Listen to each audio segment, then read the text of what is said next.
మన ప్రభుత్వం ప్రజా పాలనలో కొనుగోలు చేసిందని ఈరోజు నేను గర్వంగా చెప్తున్న మిత్రులారా.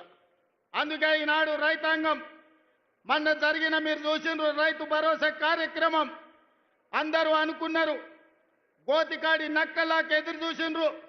ఒంటె పెదాలకు నక్క ఎదురు చూసినట్టు రైతు భరోసాలో ఈ ప్రభుత్వం విఫలం చెందుతుందని ఆలోచన చేసిండ్రు.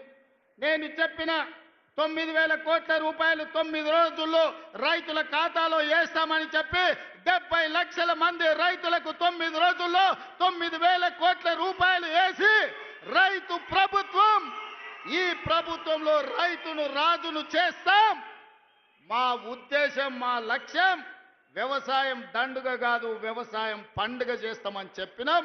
చేసి చూపించి ఆ ఘన విజయాన్ని సాధించి ఇవాళ రైతులు తలెత్తుకునే విధంగా ఇది రైతు రాజ్యం అంటే ఇట్లా ఉండాలి. 24 గంటల ఉచిత కరెంటు ఇవ్వాలి, రైతులు పండించిన పంట కొనాలి, రైతులకు రుణమాఫీ చెయ్యాలి, రైతులకు రైతు భరోసా ఇవ్వాలి అని ఈరోజు ఈ ప్రజా పాలనలో ఇందిరమ్మ రాజ్యంలో మనం అమలు చేసిన మిత్రులారా. ఇవాళ ఎవరైనా సరే నేను సవాలు విసురుతున్నా, అది ఢిల్లీలో ఉండే మోడీ అయినా సరే, గల్లీలో ఉండే కేడీ అయినా సరే, చర్చ పెడతాం. పార్లమెంటులోనా, అసెంబ్లీలోనా రైతు రాజ్యం ఎవరు తెచ్చిండ్రు, రైతులకు అండగా నిలబడ్డది ఎవరో తేల్చుకుందాం. రాండి చర్చలకు.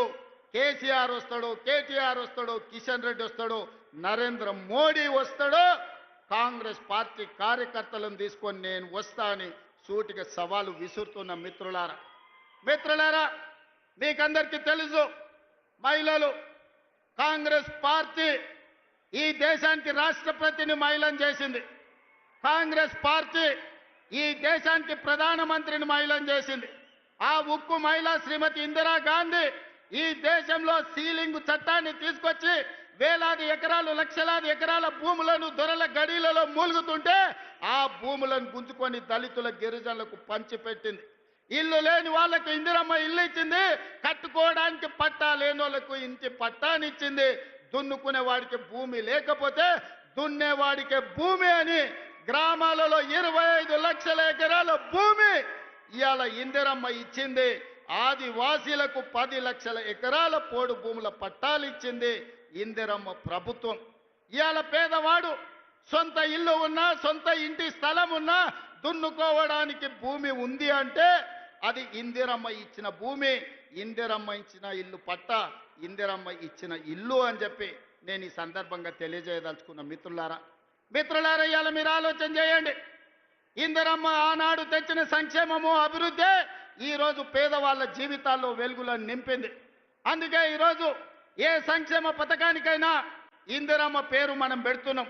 హైదరాబాదు నగరంలో పేదవాళ్లకు 5 రూపాయల భోజనం పెట్టాలని, పేదవాళ్లకు, కూలి పోయే వాళ్లకు పొద్దున్నే టిఫిన్ చెయ్యడానికి క్యాంటీన్లు పెట్టి ఇందిరమ్మ పేరు పెడితే ఈ తలమాచిన దద్దమ్మలు, సోయిలేనోళ్ళు ఇందిరమ్మ పేరు పెడతారని ధర్నా చేసిండ్రు. ఒక్కనొక్కని బట్టలిప్పదీసి కొడితే తప్ప ఇందిరమ్మ గొప్పతనం వాళ్ళకు అర్థం కాదు అని చెప్పి నేను ఈ సందర్భంగా తెలియజేస్తున్న మిత్రులారా. ఇవాళ మహిళలకు ఆర్టీసీలో ఉచిత ప్రయాణం దాదాపుగా 6,000 కోట్ల రూపాయలతోని ఆడబిడ్డలకు ఆర్టీసీలో ఉచిత ప్రయాణం ఇచ్చినాం. ఆర్టీసీ ఉచిత ప్రయాణమే కాదు, ఆడబిడ్డలకు 1000 బస్సులు కొనిచ్చి 1000 బస్సులు ఈరోజు ఆర్టీసీ కార్పొరేషన్కు, ఆర్టీసీ బస్సుల యజమానులను ఆడబిడ్డల్ని చేసిన చరిత్ర మనది. ఒకనాడు సోలార్ వ్యాపారం, పెట్రోల్ బంకు వ్యాపారం అంటే అదాని, అంబానీలది. కానీ ఇవాళ అదే సోలార్ బిజినెస్ 1000 మెగావాట్లు ఆడబిడ్డలకిచ్చి రాష్ట్ర ప్రభుత్వంతో ఒప్పందం చేసి ఇవాళ సోలార్ వ్యాపారం అదానితో పోటీ పడే విధంగా ఆడబిడ్డల్ని మన ప్రభుత్వం తీర్చిదిద్దింది. ఒకనాడు పెట్రోల్ బంకులు అంటే రిలయన్స్, అంబానీవి. కానీ ఇవాళ ఆడబిడ్డలకు జిల్లాలల్లో పెట్రోల్ బంకులు ఇచ్చి పెట్రోల్ బంకుల వ్యాపారం ఈరోజు ఆడబిడ్డలతో చేస్తున్నాం.